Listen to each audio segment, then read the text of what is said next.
alone at Cage Warriors 110 talking to the victorious Garry. Ian, I mean, from experience, having witnessed both, you know, your walk out there was similar to the likes of Paddy Pimblett and Jack Shore. Only difference being this is your third pro fight tonight, third pro win. Yeah. How does that feel to get that kind of reception this early in your year? You know, 21 years of age as well, that's something people often forget. Yeah, no, look, it's insane. It just shows the friends and family I have and the support that people have for me, and it blows my mind. But my coach is in my ear. This means nothing. This all means nothing, and I just put the blinkers on. I embraced it a little bit when I started walking, but when I walked out, it was all focus. I had my coach in my ear. This is what it's all about. Don't worry about them. Let's get this done. And that was what it was about. Having my friends and family here, and you heard that crowd when I won. Even when I was walking out, it was insane.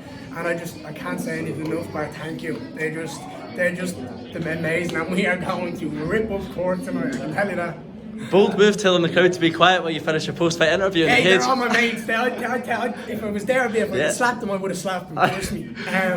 That was only because I wanted to say about my teammate. My teammate James Webb deserves all the respect, and I didn't want to try shout his name over people. I was just saying I wanted to wish him the best of luck in his title defense, and that I wanted to be there with him. But Ian Dean kind of shut that one down now. Look, we might be able to jump in. We'll see.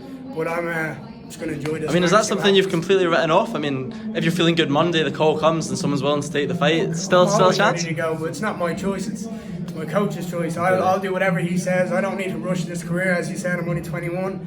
Next year, if I have 4 fights, that's a nice active year. 3 months, 1 fight.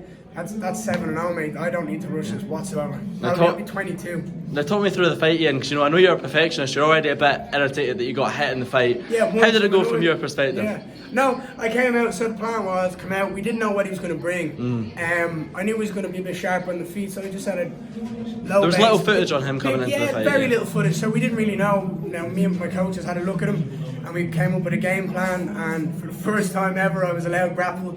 So I went in there with the mindset of me going to grapple. I wanted to just make him forget about the feet. He caught me a nice shot. Respect him. It's probably one of the best shots I've been hit with in this short career. But as soon as I got a hold of him, I knew he wasn't on my level. He tried a nice overhook kind of thing, but that didn't work for me. He caught me off guard with it a bit, but then once I got the hold of him, I knew it was game over. So, but yeah. I think the reason that the fans really identify with you is that it's natural. You know, you're marketable, real. and it's real. You know, everyone can tell it's you.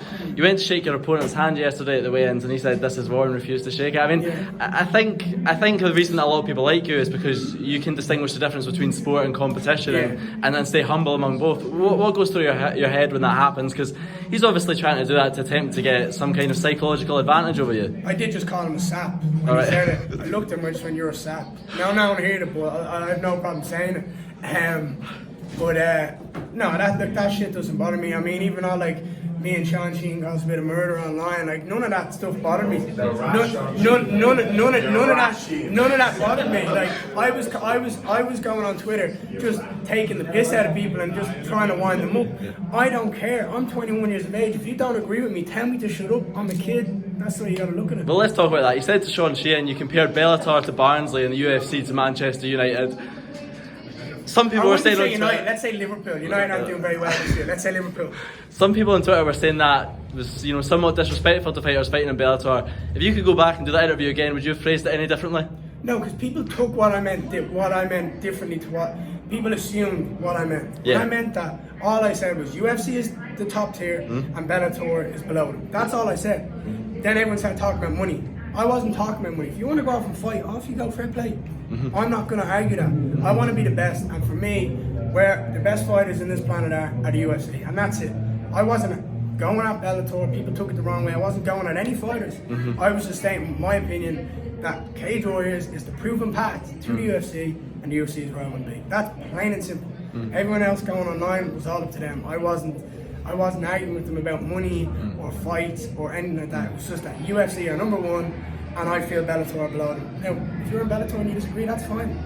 At the end of the day, it was my interview, my opinion. That's it. Let's talk a little bit about pressure. You just said you don't feel any pressure. You know, if you'd lost tonight and you'd given it everything, you'd be happy because you would have made your family and your coaches proud. 100%.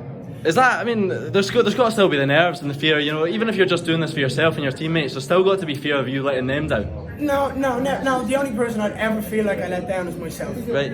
reason being is because I'm the one in the cage. I'm the one putting in all the hard work. Now I have my coaches with me 24/7, working my ass off and being there for me all the time. And I might feel like I disappointed them, but I know no matter what happens, when I step into the cage, I'm giving it my all. They're always going to be proud of me. So it's really only myself that I'd ever let down. I know my friends and family are always going to be proud of me. Obviously, I'd be upset if I lost, but I don't ever really feel any pressure. I never really get nervous. I mean, you can see that. If that was another 3-0 fighter, they could have crumbled under that Completely. atmosphere. So I thrive off that. The bigger the stage, the brighter I shine. That's the way it is. And it was great, but it wasn't anything for what's got to come. And trust me, we've got a lot of good performances to come. So Ian, I want the scoop. Who do you want next? Give me a name. Give me a name. This is the thing, all right? And I'm going to say this now, and I want you to think about this before we finish, right? Right. Why should I have to call someone out? Why should Ian Garry have to call someone out? I'm the one with all the hype. They should want me. There you go. Thank you, Ian. Great interview, mate. Cheers.